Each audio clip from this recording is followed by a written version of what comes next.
रूपापुर गांव में मंगलू नाम का एक धोबी रहा करता था। स्वभाव से वह काफी सीधा साधा था और इसी का लोग फायदा उठाकर अक्सर उसे बेवकूफ बनाते रहते थे। उसके पास 3 गधे थे जिनका नाम उसने वीरू, धन्नो और टुन्नू रखा था। टुन्नू बड़ा ही शरारती गधा था। वह अक्सर मंगलू धोबी को परेशान किया करता था। एक दिन, काहो मंगलू भैया, इतनी ठंड में सवेरे सवेरे बेचारे इन मासूमों को लेकर कहाँ चल दिए? अरे क्या कहूँ रामदीन भाई, मैं कहाँ जाऊंगा। आज तक तो रूपापुर से बाहर नहीं गया हूँ। वही मियाँ की दौड़ मस्जिद तक, नदी किनारे जा रहा हूँ। आज बहुत कपड़े हैं धोने के लिए।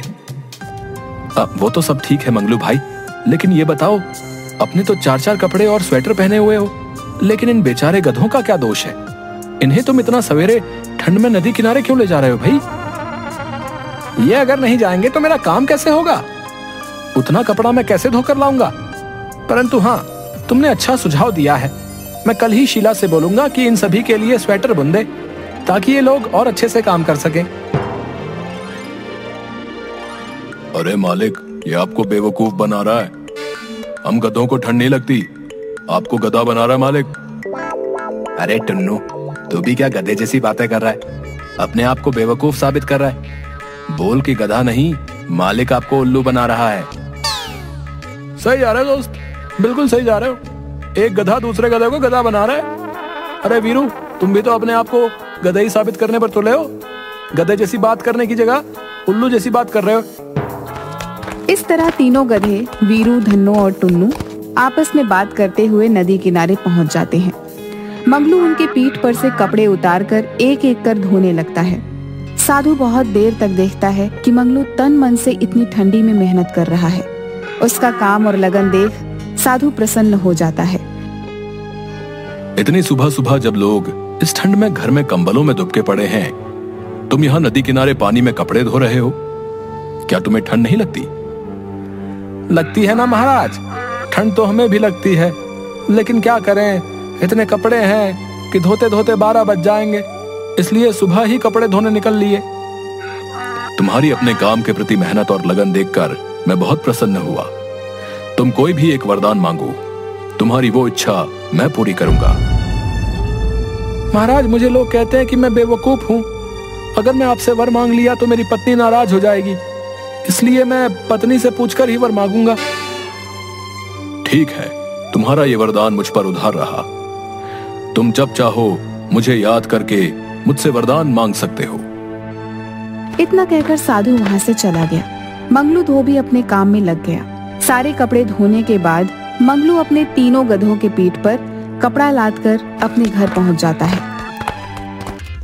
शीला, अरे ओ शीला, अरे कहाँ गई? लो, मैं सारा कपड़ा धोकर ले आया हूँ, इसे मैदान में फैलाकर सुखा दो। हाँ हाँ आई। दिन रात गधे जैसा खटते रहती हूँ, फिर भी मन लायक खाना तक नसीब नहीं होता। ऊपर से तुम्हारे जैसा बेवकूफ पति भगवान ने दे दिया है। देखा धन्नो, मालकिन हम लोगों की बड़ाई कर रही है। बोल रही है कि गधा जैसा खटती है, यानी हम लोग बहुत काम करते हैं। हाँ, कभी कभी भुलाए हुए गधे जैसा मार भी पड़ता है। गधे जैसा खटने से याद आया, रामदीन भाई कह रहे थे कि इन तीनों को ठंड में स्वेटर बनवा देने के लिए। बेचारे कितने खटते हैं। मैं ऊन ला दिया हूँ, तुम इनके लिए स्वेटर बुन दो। हे भगवान, मैं आपका क्या बिगाड़ी थी जो इतना बेवकूफ पति मुझे ही दे दिए। आज तक किसी गधे को तुमने स्वेटर पहने देखा है? और तरीके, मुझे तो ये ध्यान में ही नहीं आया। दुकानदार मुझे बोल ही रहा था कि ऊन तो ले जा रहे हो इन गधों के लिए, लेकिन मैं वापस नहीं करूंगा, सोच समझ कर लो। मैं तो उसी समय मालिक से बोल रहा था मालकिन कि रामदीन आपको बेवकूफ बना रहा है, लेकिन मालिक हम गधों की भाषा समझ ही नहीं पाते। ऊपर से ढेंचू ढेंचू करने पर मुझे 2 डंडे भी मार दिए। अबे टुन्नू, ज्यादा मत बोल, हम गधों की भाषा मालकिन भी नहीं समझती। ज्यादा ढेंचू ढेंचू मत कर, नहीं तो मालकिन अभी सनकी हुई है, सारी कसर तुम्हीं पर उतार देंगी। अरे इस पर गुस्सा उतारे तब तो ठीक ही है, लेकिन इसके चलते हम बेकसूर भी मारे जाएंगे। सब खड़े खड़े मुंह क्या देख रहे हो? जल्दी जाओ और दुकानदार से ऊन वापस कर पैसे लेकर आओ। अगर तुम आज पैसे लेकर नहीं आए तो तुम्हारी खैर नहीं। मंगलू धोबी उल्टे पैर वापस बाजार जाता है। भैया ये ऊन वापस कर दो और मुझे मेरे पैसे लौटा दो। गधों को ठंड थोड़े लगती है। देखो भैया, मैं तुमसे पहले ही कह रहा था कि सोच समझ के ऊन लो, ये वापस नहीं होगा। लेकिन तुमने माना नहीं और बोले कि हमें ऊन दे दो, इसलिए अब मैं इसे नहीं लौटाऊंगा।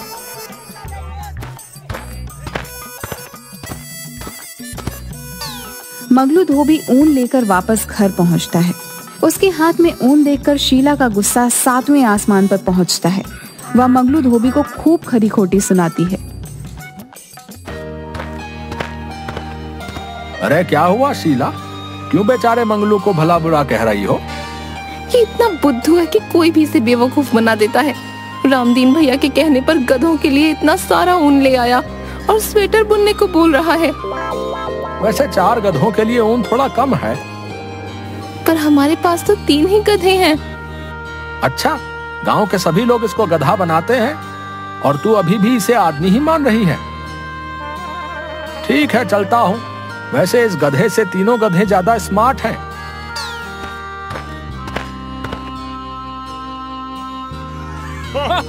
मुखिया जी के साथ सभी आदमी मंगलू धोबी के बेवकूफी पर हंसते हुए चले जाते हैं।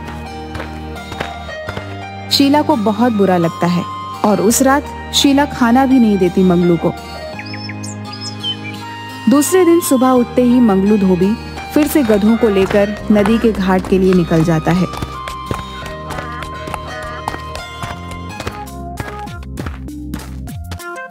क्यों भाई, गधों को स्वेटर नहीं पहनाया है क्या? क्यों सवेरे सवेरे मजाक उड़ा रहे हो भैया? वैसे ही कल तुमने ऊन नहीं लौटाया, इस कारण मुझे रात में खाना तक नसीब नहीं हुआ। ऐसे ही मेरा मन खराब है। इन गधों के चलते मैं हमेशा सबसे सुनता रहता हूँ। देख रहे हो ना वीरू भैया, मालिक अपना दोष हम गधों पर लाद रहे हैं। क्या करोगे टुन्नू, हम गधों की किस्मत में गधों जैसा ही जीना और गधों जैसा ही मरना लिखा है। देखो मंगलू भाई, मैं एक सुझाव दे रहा हूँ, अगर ठीक लगे तो कर लो, नहीं तो इन गधों के जैसे जिंदगी भर जीना पड़ेगा। हाँ भैया बताओ ना, हम भी इस गधे जैसी जिंदगी से तंग आ गए हैं। दिन भर काम करो, शाम को जाकर बीवी से डांट सुनो, बस यही जिंदगी रह गई है। तो सुनो, इन गधों को बेचकर एक बड़ा सा वॉशिंग मशीन ले आओ। उसमें तुम्हें कपड़ों को धोने में मेहनत भी नहीं पड़ेगी और ना ही सुखाने में, बल्कि जो टाइम मिलेगा उसमें तुम दूसरे काम भी कर सकते हो। कब तक बेवकूफ बने रहोगे? होशियार बनो, होशियार, समझे? बात तो पता है कि कह रहे हो भैया, मैं आज ही इन्हें बेचकर शहर से वॉशिंग मशीन लेकर आता हूँ। वैसे भी काम करते करते अब मैं थक चुका हूँ। वीरू भैया कह दो इनसे हमें बेचने की कोशिश ना करें, मैं दुलत्ती उलत्ती मार दूंगा तो फिर ना कहना। अरे अरे अरे, गुस्सा नहीं करते टुन्नू भाई, अब मालिक जो चाहे वो कर सकता है। हो सकता है हम लोगों को इससे भी अच्छा मालिक मिले। अब ये तो उनकी मर्जी है, हम लोग तो गुलाम हैं। यहाँ भी काम करना है और वहां भी काम करना है। इतना गुस्सा अच्छा नहीं। बात तो तुम ठीक कह रहे हो वीरू भैया, लेकिन हमें चिंता इस बात की है कि हमारे मालिक बेवकूफ हैं, जल्दी दूसरों की बातों में आ जाते हैं, आगे पीछे सोचते नहीं। अगर वॉशिंग मशीन लेंगे तो गांव में बिजली है तो नहीं, फिर उसे चलाएंगे कैसे? मंगलू धोबी बिना सोचे समझे यह सोच कर कि दुकानदार की बातों में दम है, अब हम भी मॉडर्न धोबी बन जाएंगे और कम समय में बिना ज्यादा मेहनत के ज्यादा से ज्यादा पैसा कमाएंगे। यही सोचकर मंगलू धोबी अपने गधों को एक धोबी को बेचकर उन पैसों से शहर से बड़ा सा वॉशिंग मशीन लेकर सीधा अपने घर चला आता है। घर पहुंचते ही उस बड़े सी वॉशिंग मशीन को देखने के लिए पूरा गांव मंगलू धोबी के घर पर उमड़ पड़ता है। मंगलू धोबी अपने बेटे बबलू को पैसे देकर हलवाई की दुकान से लड्डू मंगवाता है और सारे गांव वालों को बांटता है। अरे वाह मंगलू, तुमने तो कमाल कर दिया भाई। हमारे गांव में पहली वॉशिंग मशीन है जिसे तुम खुद खरीद कर लाए हो। अब हम लोग भी शान से कहेंगे कि हमारी धोबी हमें मशीन में कपड़े धोकर और सुखा कर देता है।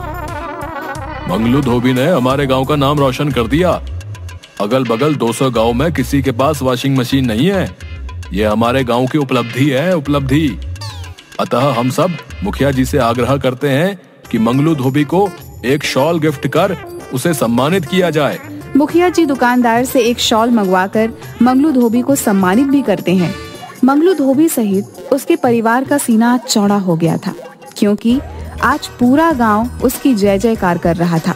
मंगलू धोबी एक लंबा चौड़ा भाषण दे डालता है।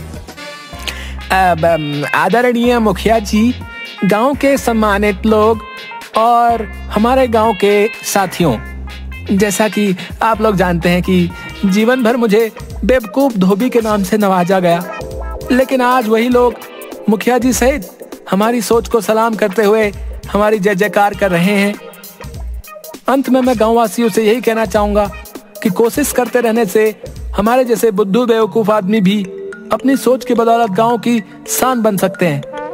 आप लोग भी गांव को आगे बढ़ाने के लिए हमारी जैसी सोच पर अमल कर गांव को तरक्की के रास्ते पर आगे बढ़ाएं। जय रूपापुर की जनता। भाई वाह, हमें आज तक नहीं मालूम था कि अपना बेवकूफ समझे जाने वाला मंगलू धोबी इतनी सरलता से सटीक भाषण दे सकता है। गांव के युवाओं को मंगलू धोबी से इंस्पायर होने की जरूरत है भाई। एक बार फिर से मंगलू धोबी को गांव के लिए उपलब्धि पर तहे दिल से शुक्रिया। भाइयों एवं बहनों, अब मुखिया जी वॉशिंग मशीन का स्विच दबाकर उद्घाटन करेंगे। कृपया आप लोग जोरदार तालियों से मंगलू धोबी की इस उपलब्धि का स्वागत करें। ला भाई, एक नारियल पहले फोड़ दूं, उसके बाद स्विच ऑन कर वॉशिंग मशीन चलाएंगे। 1 मिनट रुक जाइए मुखिया जी। हम सब वॉशिंग मशीन गांव में आने की खुशी में ये भूल गए कि हमारे गांव में तो बिजली अभी आई ही नहीं है, तो फिर वॉशिंग मशीन चलेगी कैसे? अभी तक जो मुखिया जी और गांव वाले मंगलू धोबी को जो सर आंखों पर उठाए हुए थे, अब उसे महाबेवकूफ, बुद्धू, न जाने क्या क्या उपाधि देकर उसे भला बुरा भी कहने लगे। शीला खटिया पर बैठी सर को पकड़े अपनी पति की बेवकूफी पर उसी को कोस रही थी। भाई, गधा जब घोड़ा बनने की कोशिश करता है तब ऐसे ही सब लोगों के ताने सुनने पड़ते हैं, समझे? मंगलू भाई, एक सुझाव और मान लो, गांव में बिजली ला दो। मंगलू भाई, संभल कर, ये मजाक कर रहा है। क्या हुआ शीला, तुम सर पकड़कर क्यों बैठी हो? जिस घर में 4-4 गधे हों, उस घर की मालकिन की स्थिति समझी जा सकती है। 4 नहीं, 5 गधे, क्योंकि गधे की बीवी भी गधी ही होती है। सभी गांव वाले हंसने लगते हैं। गांव वालों के ताने से बचने के लिए मंगलू धोबी पूरे परिवार के साथ नदी किनारे जाकर उदास बैठा रहता है। तभी वहाँ पर वही साधु आता है जिसने कहा हुआ रहता है कि तुम्हारा एक वरदान मेरे पास उधार है। क्या हुआ बालक? इस तरह एकांत में सपरिवार उदास बैठने का कारण जान सकता हूँ क्या? महात्मा साधु जी, कृपया हमें वर दें कि किसी तरह से मेरा वॉशिंग मशीन चलने लगे। ये लो बच्चा त्रिशूल, इसे मशीन में लगा देना। ये सूर्य, तारों और ग्रहों से एनर्जी लेकर वॉशिंग मशीन चलाएगा। जा बच्चा, कल्याण हो जाएगा, जा। मंगलू धोबी की इच्छा के अनुसार साधु वर देकर चला जाता है।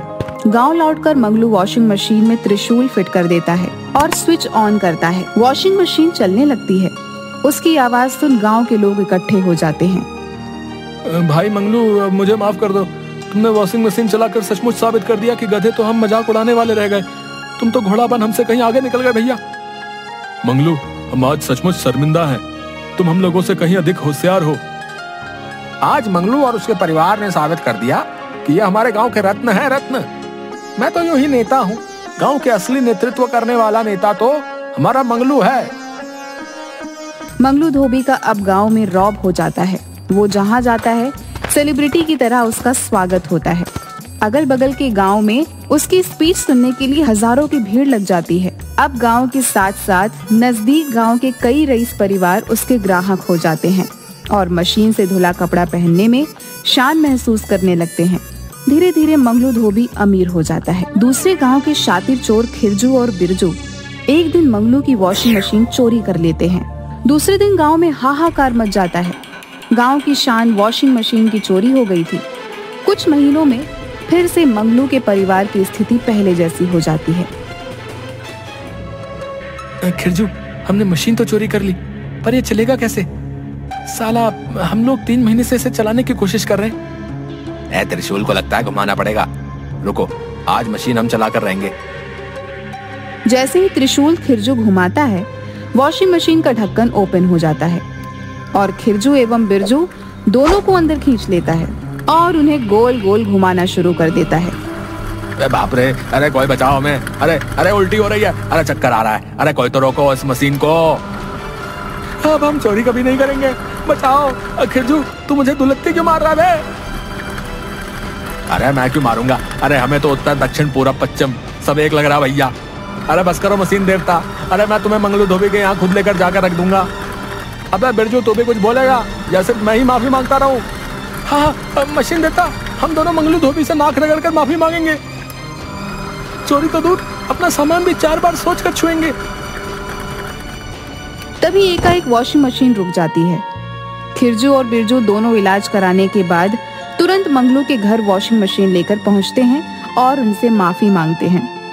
दोनों को पुलिस ले जाती है। गांव में फिर से बाहर आ जाती है। मंगलू धोबी की स्थिति फिर से अच्छी हो जाती है, लेकिन और धोबियों की हालत खराब हो जाती है। मंगलू को ये अच्छा भी नहीं लग रहा था। एक दिन फिर वह नदी किनारे से गुजर रहा था कि वही साधु फिर से उसे मिलता है। कैसे हो बच्चा? आपके कृपा से सब अच्छा चल रहा है बाबा, लेकिन अगर हमारी तरह सबका अच्छा होता तो बहुत अच्छा होता। तुम कहना क्या चाहते हो? किसी तरह हमारे गांव में भी बिजली आ जाती तो अच्छा रहता। मैं जानता हूं बच्चा, तुम्हारे जैसा सबके बारे में अच्छा सोचने वाले की ही संसार को जरूरत है। जाओ बच्चा, कल्याण हो। गांव पहुंचने पर उसी समय राजधानी से कुछ इंजीनियर मुखिया जी के पास आते हैं और बताते हैं कि मुख्यमंत्री ने इस गांव को 1 सप्ताह के अंदर बिजली पहुंचाने का आदेश दिया है। 1 सप्ताह के अंदर पूरे गांव में बिजली के खंभे लग जाते हैं और मुख्यमंत्री खुद उस गांव में आकर बिजली का उद्घाटन मंगलू धोबी की वॉशिंग मशीन को चलाकर करते हैं। अब बेवकूफ मंगलू धोबी पूरे गांव का शान बन जाता है